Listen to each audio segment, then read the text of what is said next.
Okay, so Docker image. In the last session, I hope you remember that what is an image. So what is an image? So we discuss about it. Image contains multiple layer. Now layers are file system, whereas root layer, or we can say first layer, is always root file system, and after that, okay, you can have another next layers.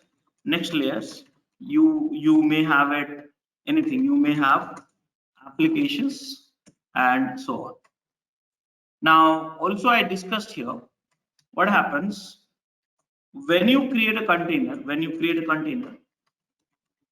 Create a container, all the layers, important, all the layers get merged into one layer,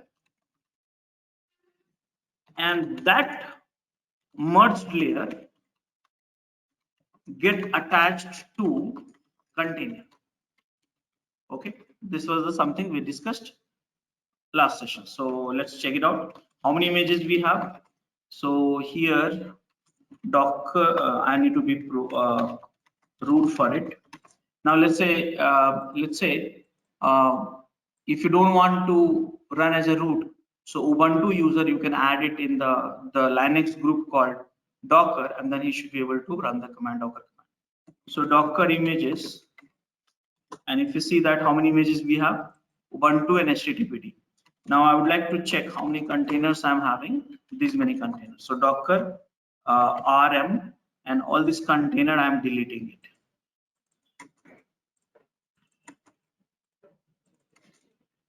it. Done. So now we have no containers.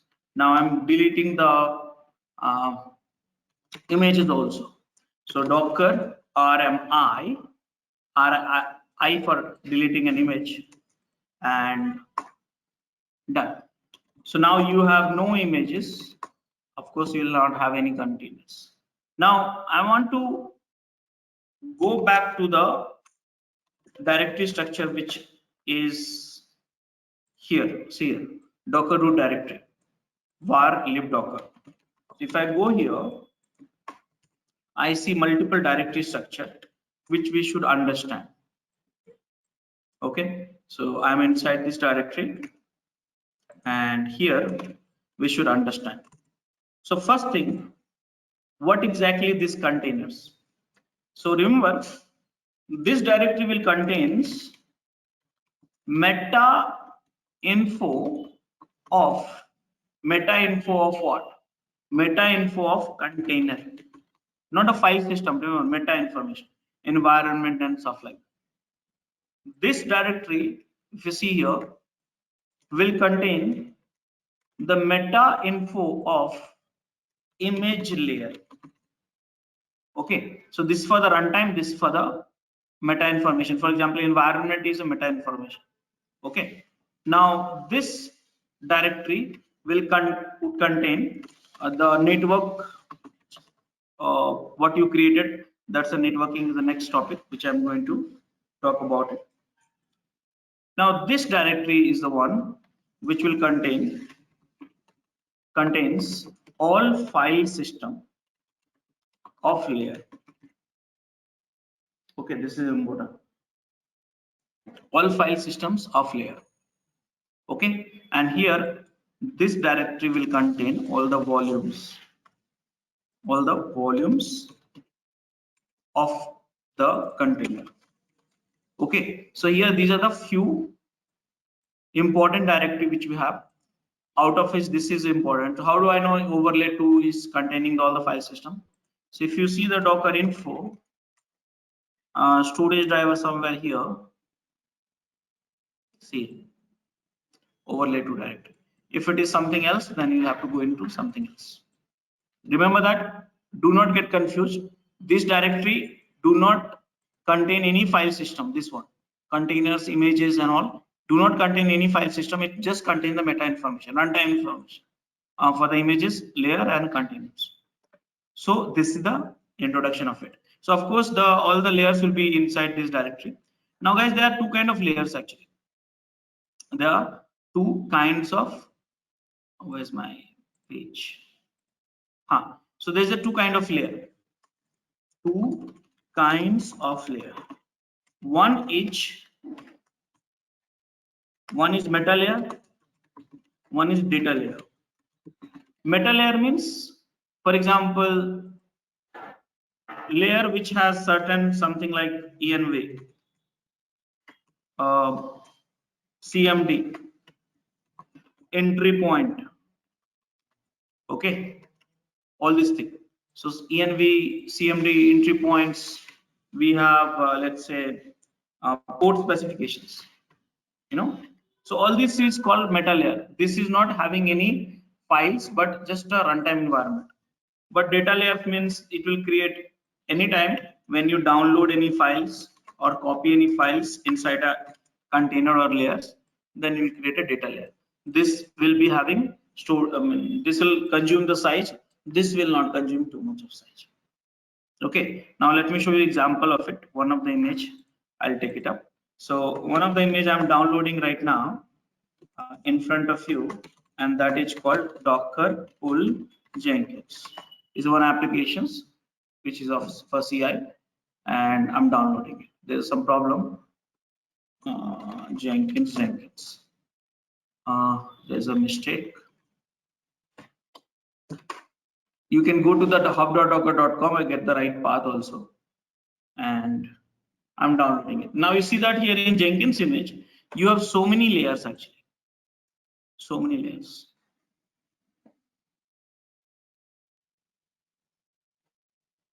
And this layer, it will consume the size of the image. It will yes, grow I'll show you that. So see that I think more than 10 layers were there in this image. Okay. Now, if I go and check that Docker history of this particular image, see here. Now, it's visible to all of you. Yes, I mean. Yeah. So see that these are all the layers, but it's a 0 byte. But here we have 101 MB. See here. So what in this layer has happened? You are copying some files actually. But this layers also is there, but it's a 0 byte. So what you are doing? Setting an environment, exposing the port, and all stuff like that. That's the reason I've said this is the data layer. This data layer will store in the overlay 2. And this meta layer, the one which I'm showing you here, these all are 0 bytes. This will store in this directory. Did you understand that? Yes, I know. Yeah. So meta information of image. Now containers also, the file system will be stored here, but the meta information, runtime information environment will be stored in this container directory. Okay, so this is the stuff. Now if you go to var cd var lib docker, see all the layers you have here under the overlay. See here. These are all the data layer. But if you want to see that, okay, I want to see the meta layer. So you go to inside the image section, and here overlay 2 again, and here image db layer db you see. So again, don't need to complicate your understanding for time being, because you need to understand SHA-256 algorithm also. But just making you comfortable if someone will ask you, hey, where is the meta layer, where is the data layer, and all stuff like that. So primary directory is your overlay 2 only. This is the here. Network here, volumes here. I'll show you this one. Okay, so this is the stuff. Now what I'm going to do, I'm going to write one Docker file and creating one image just for the sake of demo. So here what I want, I'm saying from take it to Ubuntu. Okay, from here what I want, from Ubuntu, who are you? Maintainer. A maintainer is Rajesh Kumar. Okay, what you want to do inside this? So you want to do only some dummy commands, touch tmp, because I don't want to waste and waiting time. I don't want to install because last session we did it. So raju.txt. Now let's say you want to set environment variable. Yes, you can set it at env. Okay, what is the env? So here you are setting Java home. Okay, and for that tmp Raju. Okay, so this is the way. Now you want to create some argument sort of it variable. So let me do one thing. Docker hub Jenkins. So some of the options I'll show you.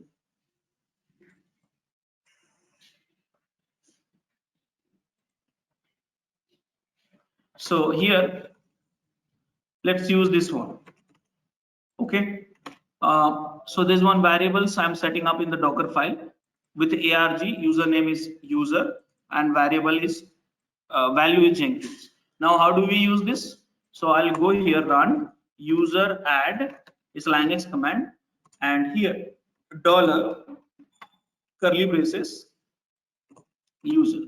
So that way you can this one you can put as an environment variable on top.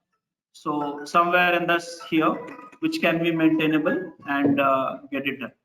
So here we understand from maintainer arg for arguments run environment and again run here just for using this arg I'm showing you.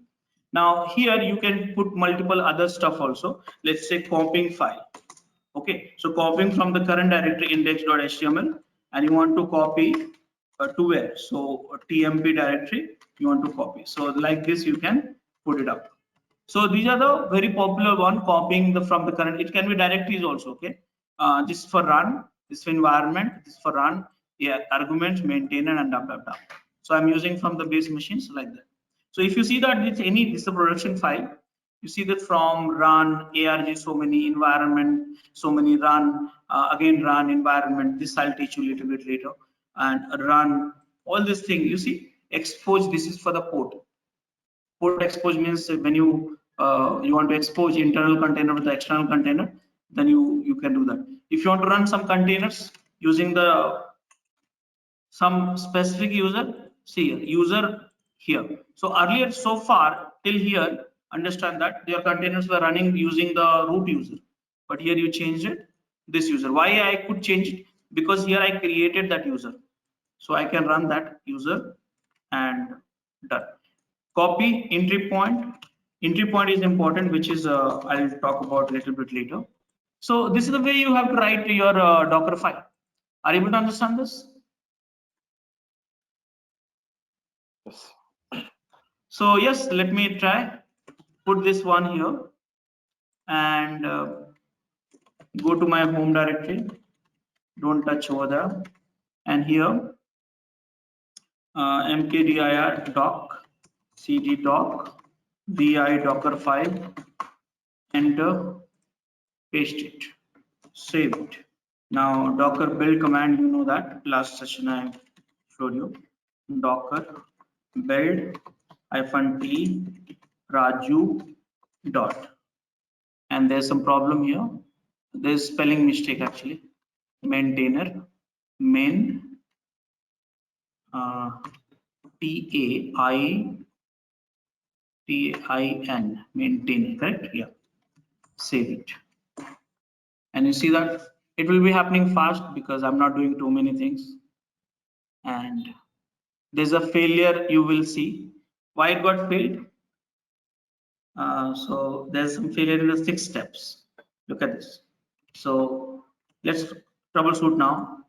And here 1, 2, 3, 4, 5, 6.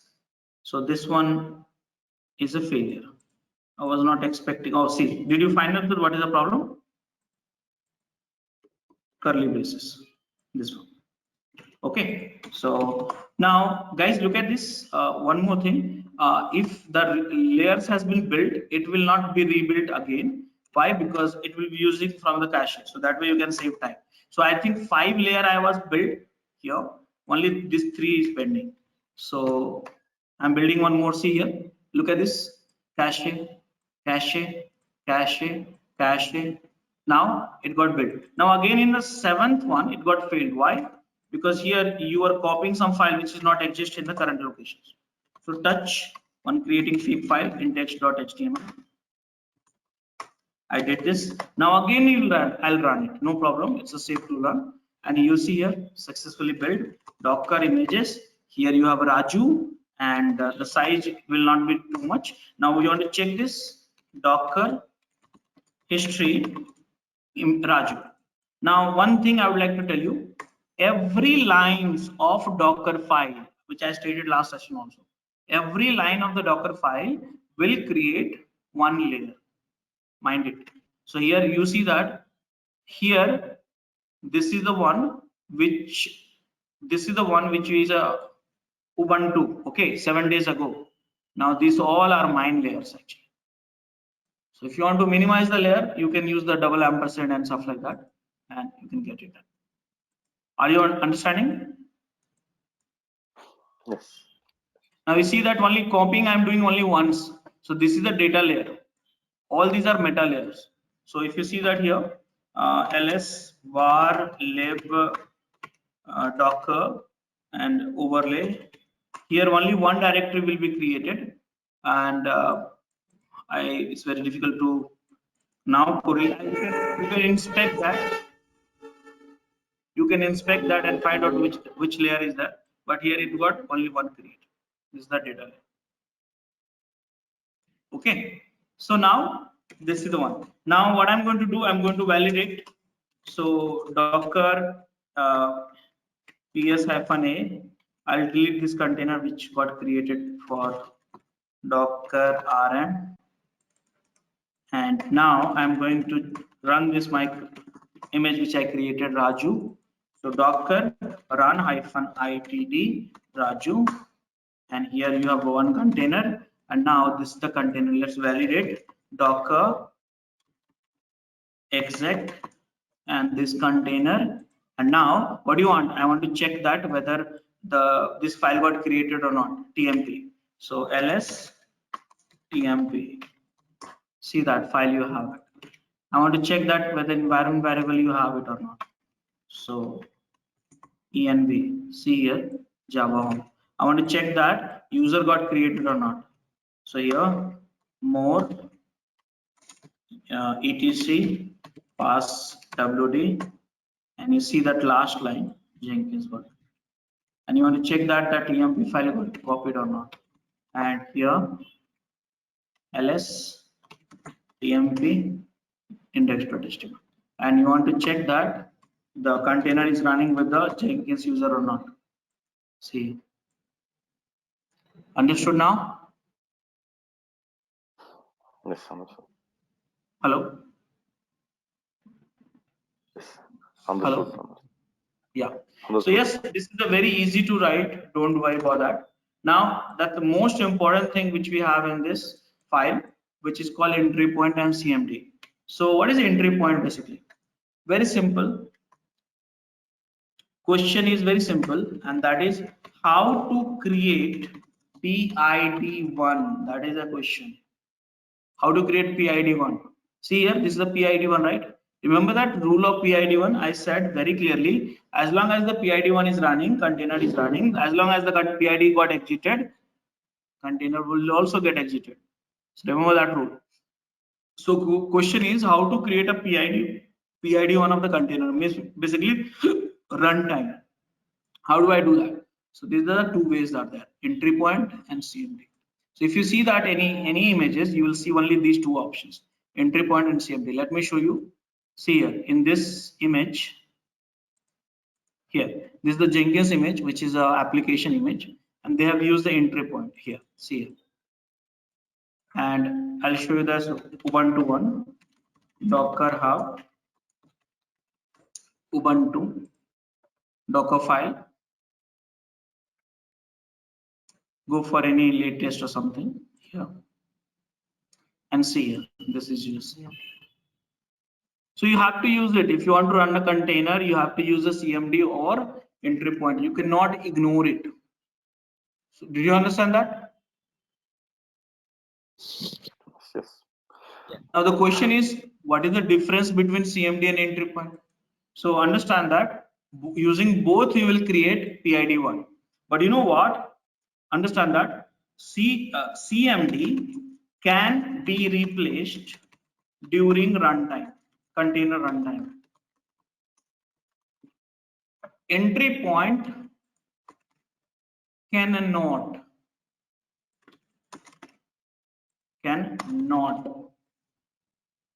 So here, if you look at this, in this Ubuntu, we have a CMD, and in the entry point, I mean in the Jenkins, we have a Bintini, correct?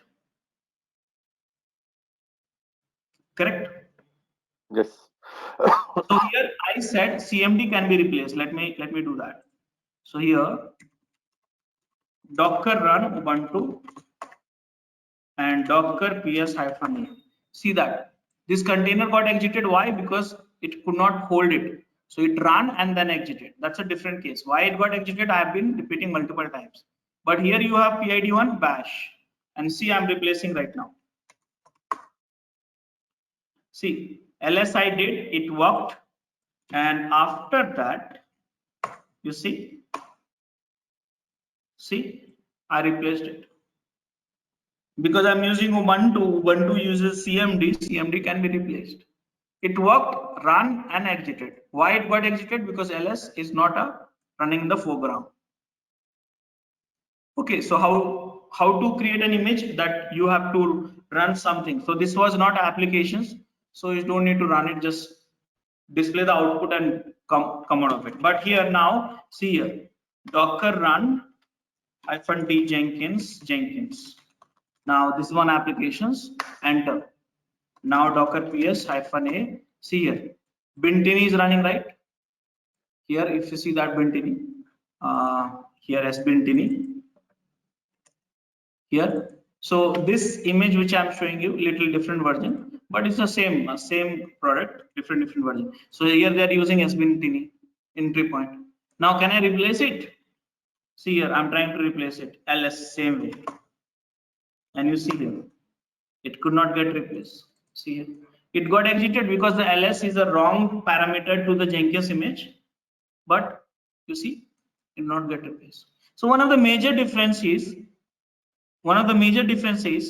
CMD can be replaced, entry point cannot be replaced. Now here, one more statement I would like to make it here.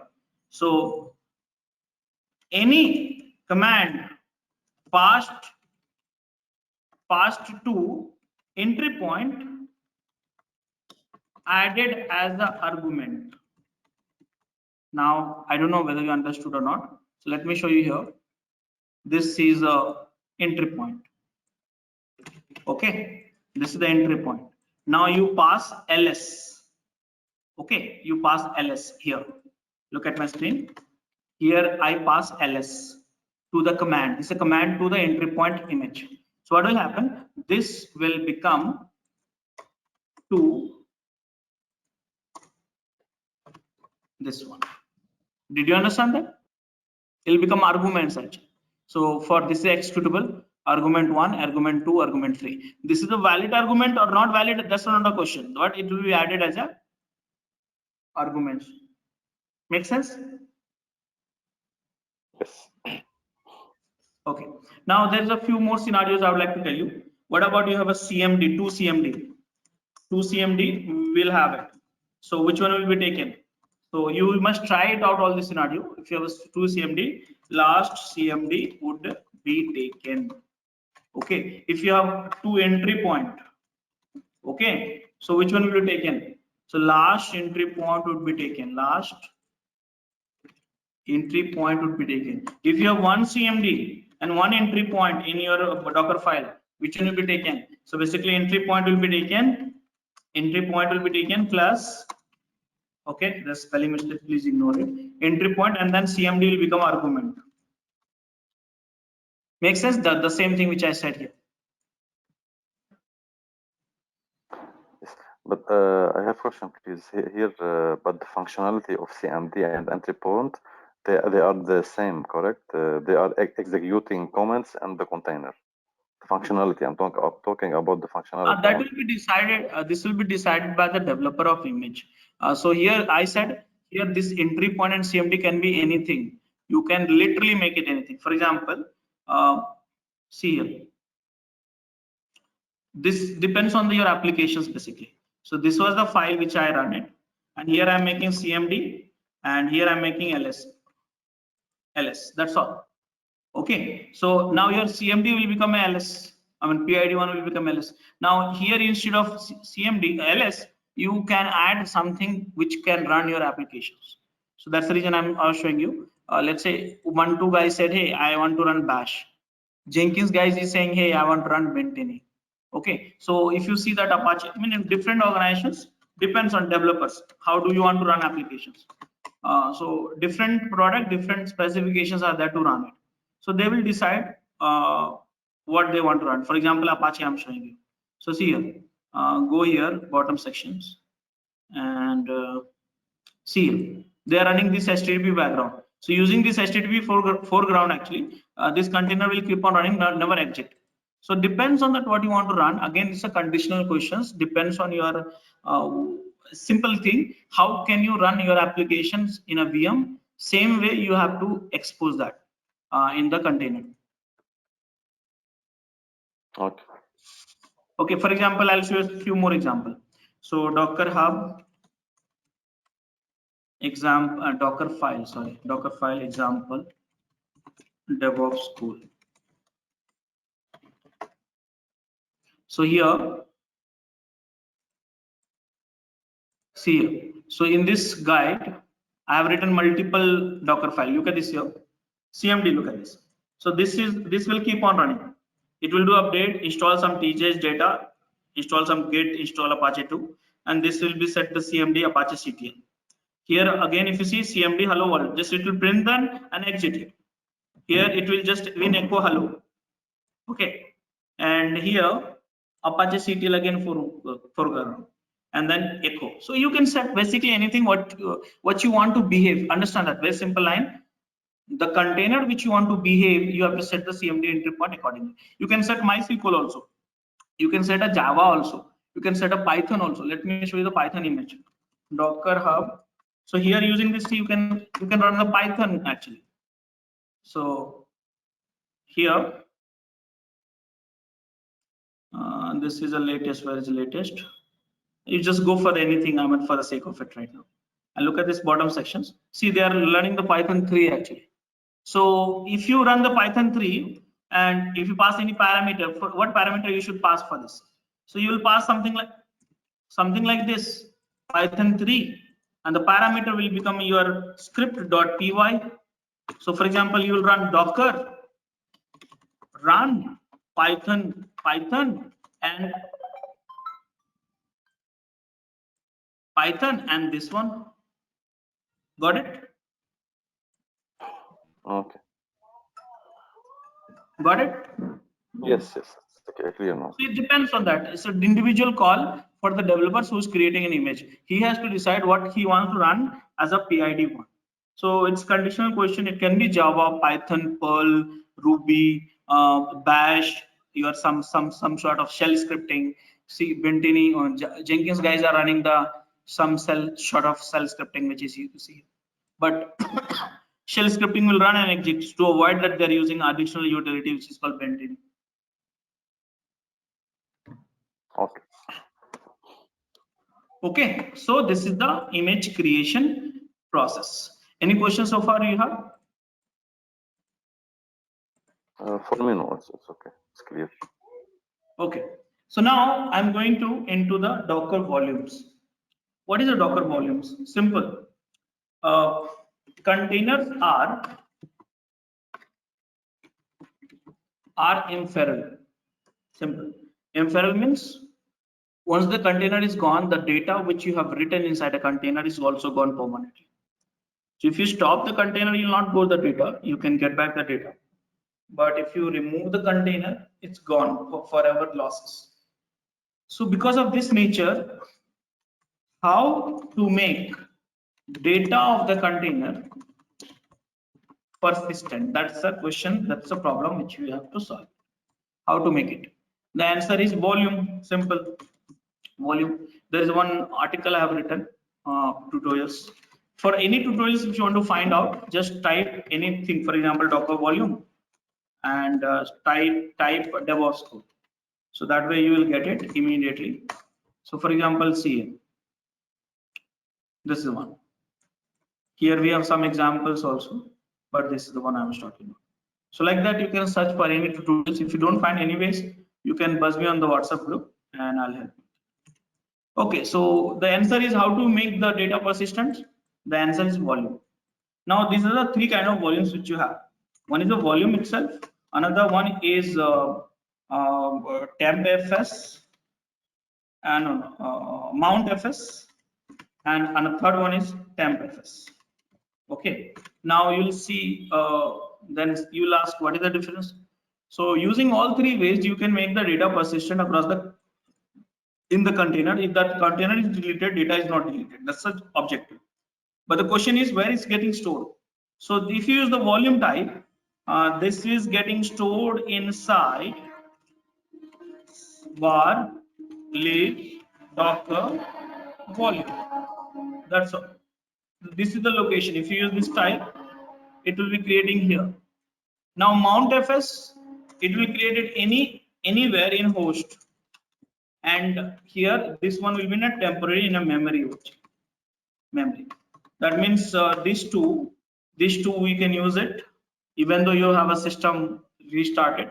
But if you are storing in the memories, you can, if you reboot the system, you will lose the data. Okay, so these are the three places which you have.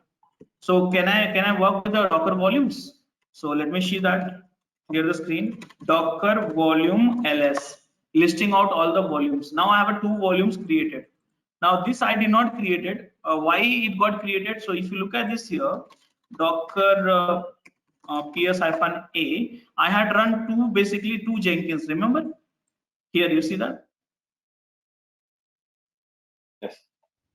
So if you look at this here, the Docker file of Jenkins, somewhere you go up, and I said I'll come back to this because of this. So this particular line created one volumes and mapped inside a container at this location. Again, this particular line created a volume. This is the two volumes. Each image you run off Jenkins, it will create one volume, and inside a container at this location, it will be mapped. So can I create my own volumes? Yes, I can create my own volumes. So if you see that there are so many commands which we have to work with the volumes. Create a volume, inspect the volume, list the volume, prune the volume, and remove the volumes. Simple. So now I'm going to create a volumes Raju. Okay, and here you see ls. I got a new volumes. Where exactly that is? See here, Raju. If you go inside Raju, see here, this is the locations. This is the volume I created. Under the data, all the files will be stored. Okay, so now this is the volumes I created. Now can I create one more volume? Yes. Create Ramu, and here you see two volumes I created. Now the question is, okay, the volumes I created, this is the first one I'm talking about. Okay, this is the first one I'm talking about. Volume I created, but the question is, how do I attach to the container? That's the question. So what to do? Nothing. Docker run -itd ubuntu. Are you comfortable with this command? Yeah, sure. So what you need to do, -v guys, -v, and then you can attach that. What is the name of the volume? So volume name is Raju and array name something like that.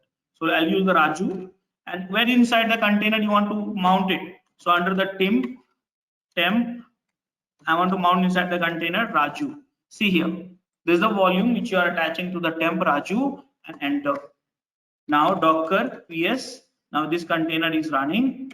Docker ps docker exec. Run it here and df-ah. See that. Here it is.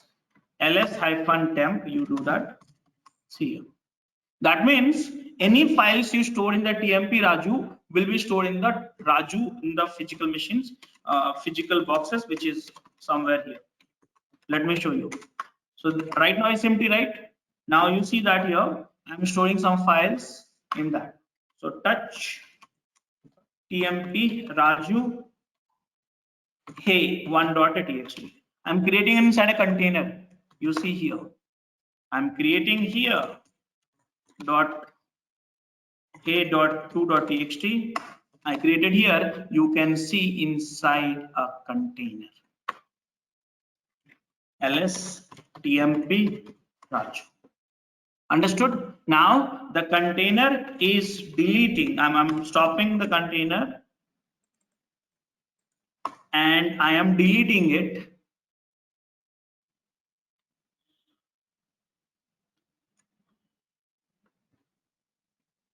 Let it come and I'm deleting it. I deleted. See the data still there. And this data you can use it with other container. Same way, data is persistent. itd-v Raju, this time opt Ramu, Ubuntu. Done. Clear. Docker ps, docker exec container df-kh. See, and you want to see the content of it. ls. See. So data container is gone. Data is still persisted. That is all about how do you persist your data even the container is gone. Understood? Yes, clear. Okay, now this is the second type, mount fs. How do you do that? Nothing great you have to do. Mount fs means you have to store anywhere. So for example, in the host file under the opt, I'll go here doc1 directory I created. This is the directory I created, remember, and I want to mount this directory. So docker run -itd -v and the path is a complete path. That's all. -v and give the complete path instead of the wall name. And then here tmp inside a container Ramu, Kaka, and Ubuntu. Enter. Now ds ps docker exec container df-kh. See, that means anything you store in the tmp Ramu Kaka, actually it will be stored under the opt of the host, opt doc1 host. Let me show you. Touch rrr. This is the file I created. Now here ls temp Ramu Kaka, and you have it. Simple. Understood? Yes, clear. Now this I will let you explore yourself. Now I'm moving to Docker networking. What is the Docker networking? So remember that I said each container gets one network. I've been telling you since the first class of Docker. One network, one container get one network. But the question is from where it is coming. So actually this networking is coming from Docker network ls. See here. So here you have three networks and which empowering the containers networking. I'm not teaching you networking concept. Again, this will become very long. But here I'm teaching you to make you comfortable networking with the Docker container.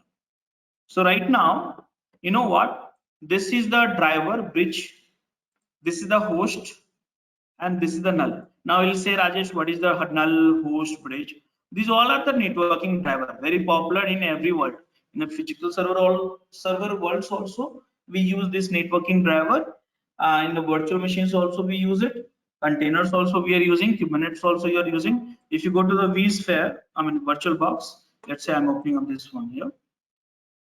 Okay, so these drivers are global networking driver. If you go to setting, here network, look at this here, and here bridge, NAT, internet. Here you have more actually. Host, generic driver, NAT network, cloud network, not attached, not attached. So here, if you correlate, bridge means basically it's this one, bridge router, and host means host only, which is here, host only, and here null means this is the no network, not attached. Okay, so yes, these are the networking driver you must know. So now by default, Docker has created three network for it. bridge, host, and none. So now here in a simple way, here I said is created one network. Here this is one network created for you, and container get attached default to this network only. Default to this network only. Now host means using host network. Host network. Host network means the machine on which the Docker is running. And here means no network, simple. Okay, no network. No network. So how do I work with the containers in this case? So guys, here I have a bridge. So guys, any containers you create, let me show you here. I think we have some containers. Docker PS. See, I have a few containers here. If you look at this inspect, Docker inspect container ID, and then grab the IP address. And here you see this is the IP address, this series, you will remember that. And you see that here, this is IP address, this is IP address. And you want to know a little bit more information, so do one thing, remove the grep. See here, this is all the network. And here is the bridge. And bridge, the gateway is this one, and IP address of the container is this one. You want to know this, just remember 172.17, that's all. 172.17. Now how many networks we have? So Docker network ls, and here inspect, you can inspect network volume, everything you can do that value. So this is the bridge I'm inspecting, and you see here the CIDR range for this is, see, this is the gateway and this is the CIDR range. So how many containers you can create actually in this network? So CIDR calculator.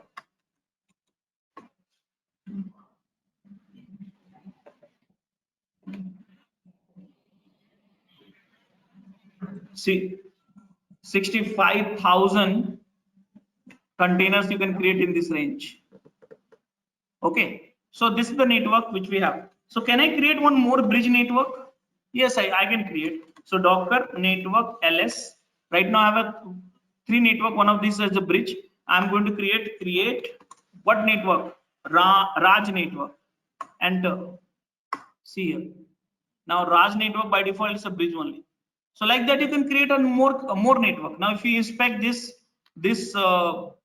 network which is Raj, okay, see here 18. This also creates 65,000 containers IP address. So this is the way you can create as many bridge network. Now the question is, okay, I created one Raj network which is a driver with a bridge. How can I attach this my container to the Raj network rather than bridge network? Very simple, guys. Docker run -itd -net is equal to Raj. That's all. If you do not specify -net, net means network, and Raj, then it will get attached to the default network, which is the first one. And you see here Docker PS. This container is attached to the Raj network. All this container below this is connected to the bridge network. How do I know? You know the commands also. Inspect container ID, and here if you see that, see here Raj network. What is IP address? 18 series is got started and stuff like that. Make sense, guys, all of you?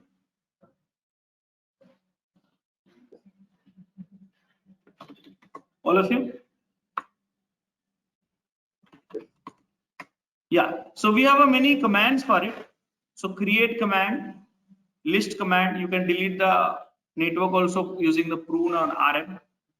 You can disconnect some container. For example, I have this container, right? This container. So you can disconnect from the Raj network, you can connect with a different network. So these all commands are there. Now let's say if you want this container to be attached to the host network. Okay, this is the host network. Name is host itself. So what do you need to do? Same thing, just here remember name host, and you got this network which is a host network. So now inspect this,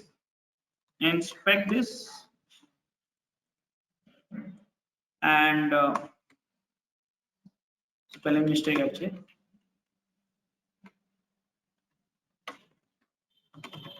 Here See here, this is the host network. Null also same way.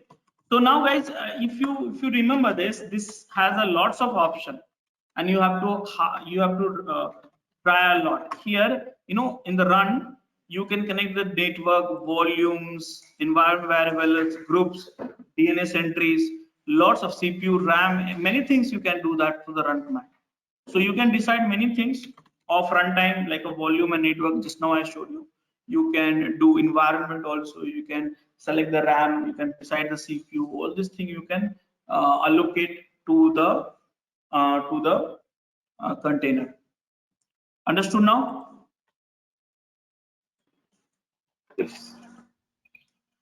Okay. So any other questions which you have in terms of any other questions? So I discussed about this little bit in detail about the Docker image process. CMD and entry point was very important. Docker volumes, Docker networking, and stuff like that. Any other questions which you have? That's clear. Hello everyone, if you would like to access the remaining videos of this playlist of 50 plus more tools which are coming under DevOps, DevSecOps, SRE, DataOps, GitOps, etc. Kindly become our channel members by clicking on the joining button. You would have access to hundreds of playlists and 1000s of videos lifetime access with this membership. Enjoy. Thanks for watching. Want to study further? Join our training programs today.